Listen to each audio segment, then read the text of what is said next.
President Mohammad Ashraf Ghani has left Afghanistan amid Taliban offensive. The death toll rises to 724 victims after a powerful earthquake in Haiti. An explosion at a warehouse killed at least 28 people and burned around 80 more in Lebanon. Hello and welcome to teleSUR. I'm Jose Daniel Lopez in Quito, Ecuador, and this is from the south. A major 7.3 magnitude earthquake struck Haiti on Saturday. The quake hit the west of the country, which is epicentered about 8 kilometers from the town of Petit-Nipies, according to the U.S. Geological Survey. Heavy ground shaking can be expected in the western peninsula, and serious damage to structurally weak buildings and other infrastructure is likely to occur. The tremor was felt all over Haiti, Jamaica, Cuba, and the Dominican Republic.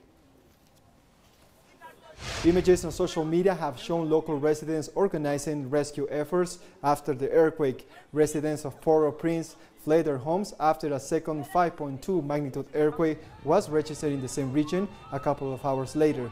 In 2010, a similar earthquake killed more than 200,000 people and caused extensive damage to infrastructure and the economy of Haiti. Residents of Le Cayet in the southern Haiti spent Saturday night in tents at a football field after the devastating earthquake. Families that lost their homes or found them too unsafe to stay in recovered a few belongings and brought them to the field. The disaster added to the planes of Haitians who were already grappling with the coronavirus pandemic, a presidential assassination, and a wave of gang violence. Haiti's Prime Minister Ariel Henry has declared a state of emergency after the powerful earthquake that struck the Caribbean nation. The government decided this morning to declare a state of emergency for 1 month following this disaster. We call on the population to show solidarity with each other. Let's avoid panic in the face of this earthquake. All the government and the structures of civil protection are mobilized, and we ask the population to redouble their efforts and precautions, especially if there are aftershocks. Meanwhile, the heads of the country's Civil Protection Agency has announced that the death toll of 724 victims as the nation begins counting the cost of the disaster. Unfortunately, heavy balance sheet. We counted 724 people who died. That's 600 in the South Department, 100 in the Grand Anse Department, 122 in the Department of Artibonite, and 2 in the Northwest Department.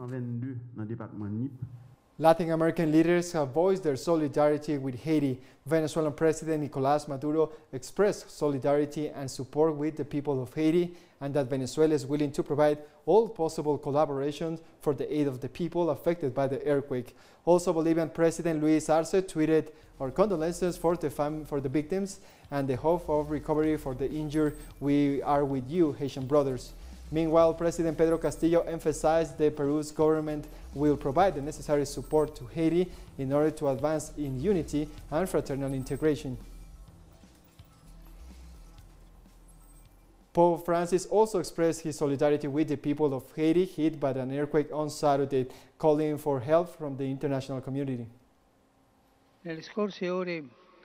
In the last few hours, a strong earthquake has occurred in Haiti, causing numerous deaths, injuries, and extensive material damage. I would like to express my solidarity to the dear people who have been hard hit by the earthquake. In other news, the government and opposition leaders of Venezuela have held a new round of negotiations in Mexico. After the arrival of the participating delegations to Mexico, the dialogue between the Bolivarian government of Venezuela and the opposition began this Friday with the aim of building an agreement for peaceful coexistence, reconciliation, and the strengthening of democratic values. According to the director of the Norwegian Center for Conflict Resolution, Dag Nylander, among the items on the agenda to be discussed during the dialogue are political rights, electoral guarantees, the lifting of coercive measures, the restoration of social peace, and the return of assets illegally blocked abroad. Meanwhile, Mexican Foreign Minister Marcelo Ebrard said his country has always been committed to peaceful solutions and dialogue. On the other hand, tell them that Mexico will, as always, be a respectful, supportive host, always willing to collaborate, to cooperate, so that the dialogue will be successful. I have no choice but to give you the best and also to tell you that on behalf of the community of Latin American and Caribbean states that we have just met on July 24 here also in Mexico City on the anniversary of Simón Bolívar, to wish you the best and to tell you that the whole community of Latin America and the Caribbean and the whole world asks your eyes and best wishes. The representative of the Venezuelan opposition, Gerardo Blade Perez, thanked the international support and assured that a transcendent process begins for Venezuela. They have been built in this initial pendular of exploratory phase by its own nature reserve the sufficient base for us to begin the most solid process for which we have transcribed. The support of the international community has been instrumental in making this happen, support which we appreciate and which we ask to continue from now until we reach an agreement. The president of Venezuela, Nicolás Maduro, welcomed the beginning of this new stage of the national dialogue between the Venezuelan government and opposition sectors that is taking place in Mexico, under the observation of Norway. En la Ciudad de México. In Mexico City, with the support of the government of President Andrés Manuel López Obrador and his foreign minister, Marcelo Ebrard, in the theater of the Association of Archaeologists and Anthropologists of Mexico City, the Memorandum of Understanding was signed between the legitimate government of Venezuela and the opposition of the so-called United Platform of Venezuela, an agreement that took months of dialogue between the most extremist opposition of Venezuela and the legitimate authorities of the country. Entre el gobierno legítimo. President Maduro also thanked the community of Latin American and Caribbean states, CELAC, for its support in the national dialogue between the government and sectors of the Venezuelan opposition. Las palabras The words of Mexican Foreign Minister Ebrard, of solidarity, respectful, and of brotherhood, giving Mexico support. And also something very important, we have received the support of the 33 countries of the Community of Latin American and Caribbean States, CELAC. CELAC is back and is stronger for the peace in Venezuela. vuelve más fuerte por la paz de Venezuela. More news in a minute. Stay with us.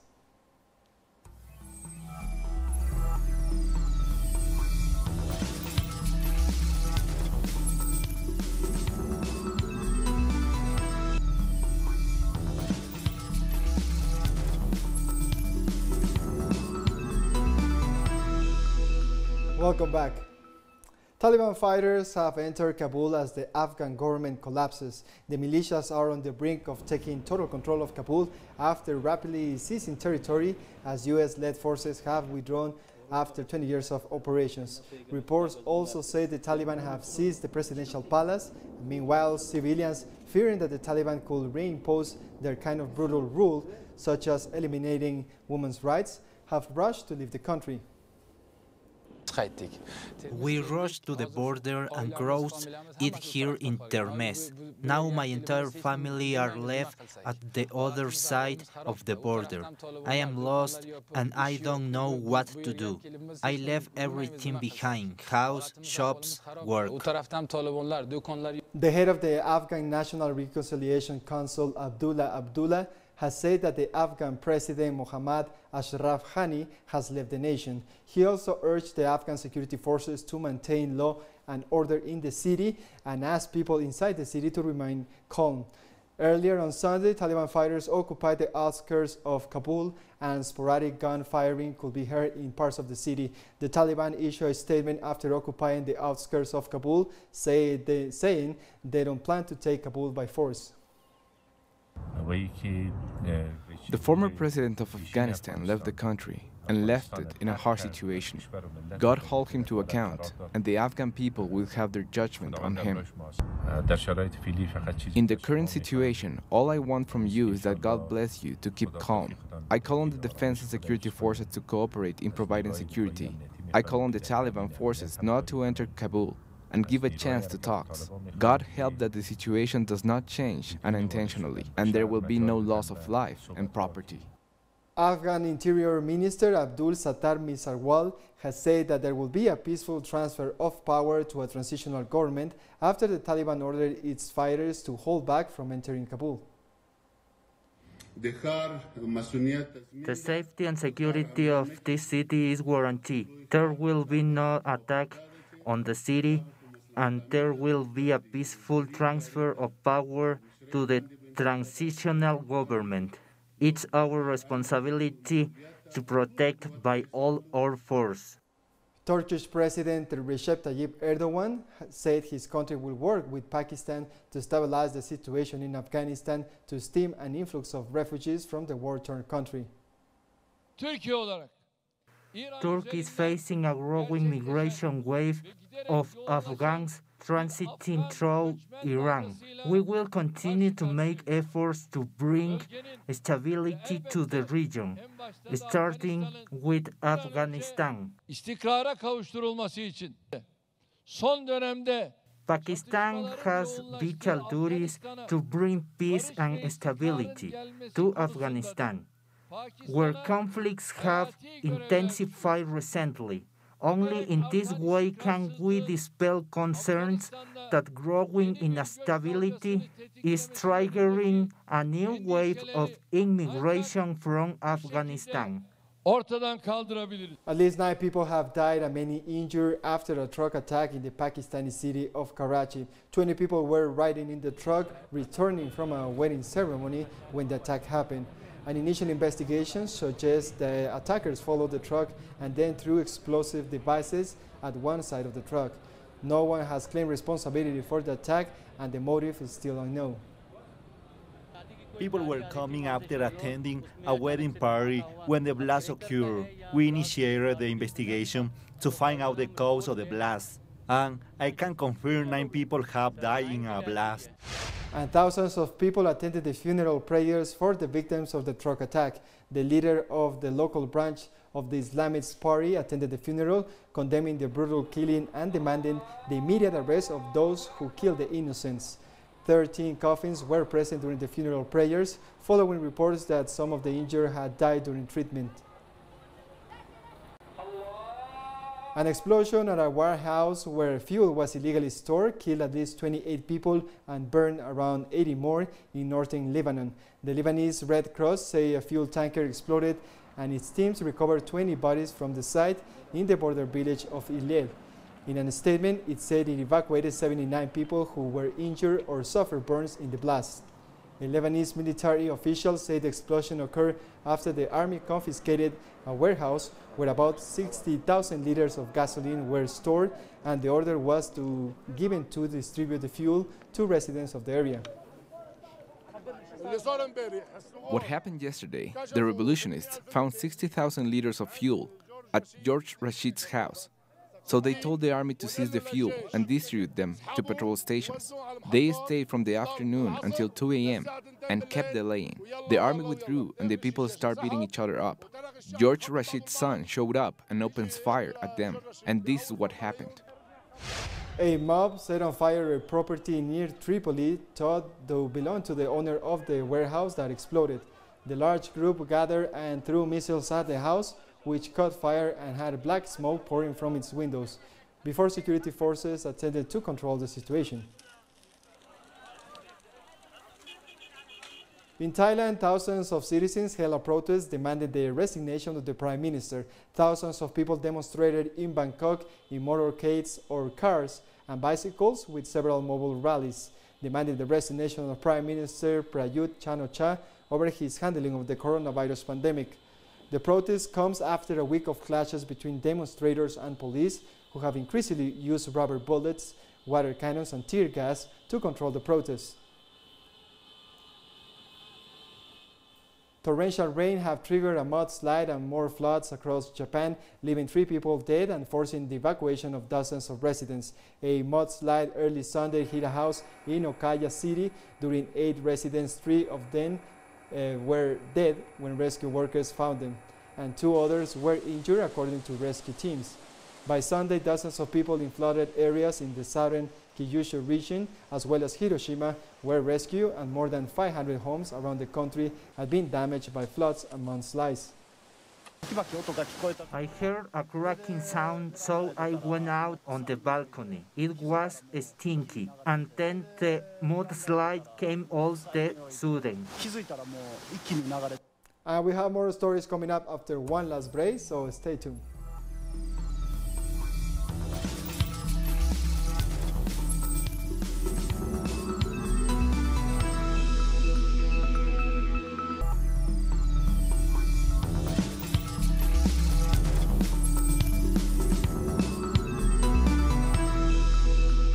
Welcome back.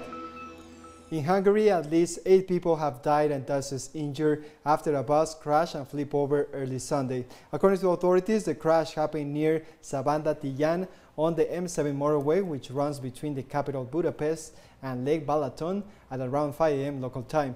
A video released by the Hungarian National Disaster Agency showed firefighters pulling passengers out of the wreckage of the overturned bus. In addition to the 8 deaths, another 8 people sustained serious injuries and 40 had minor injuries. Protesters took to the streets of France for the 5th consecutive weekend to oppose the country's health pass, now required for everyday activities. In France, individuals currently need a health pass to access cinemas, cafes, or trains. The push by French President Emmanuel Macron for the health pass, which is a proof of either vaccination, a recent negative test, or recovery from COVID-19, has sparked angry protests across the country. So far, an estimated 46 million French people have had at least one vaccination, and just under 39 million, are fully vaccinated. The country is on the track to reach its target of 50 million people vaccinated at least once by the end of the month. I am against the health pass, not necessarily against this vaccine. Even if we can ask ourselves questions about the fact that it was put into circulation very quickly, we can ask ourselves questions. I find this health pass an infringement on freedom, a disproportionate measure. It's segregation. I am not against vaccines, like the tetanus one. We agree there's mortality. I got stung 10 times, no problem. I am even a bit of a hypochondriac, and now you have to stop messing around. COVID is a disease that affects fragile people. The issue is the places in intensive care. There are 8,000 of them. Who is it that has been cutting the places for 15 years now? We are asking ourselves this question. The yellow vests. Hundreds of Israelis have gathered in Tel Aviv to protest against calls by the authorities for all citizens to be vaccinated against the coronavirus. The protests have been growing in numbers in recent weeks as the country's top officials have increased calls for the citizens to get vaccinated amid a rising number of infections. Israel was one of the world's leading leaders in vaccinating its population early this year, but in recent weeks it has been a surge in cases of the Delta variant, even among those who are already vaccinated. We are here to say that we're not willing to participate in a medical experiment. We're not lab rats.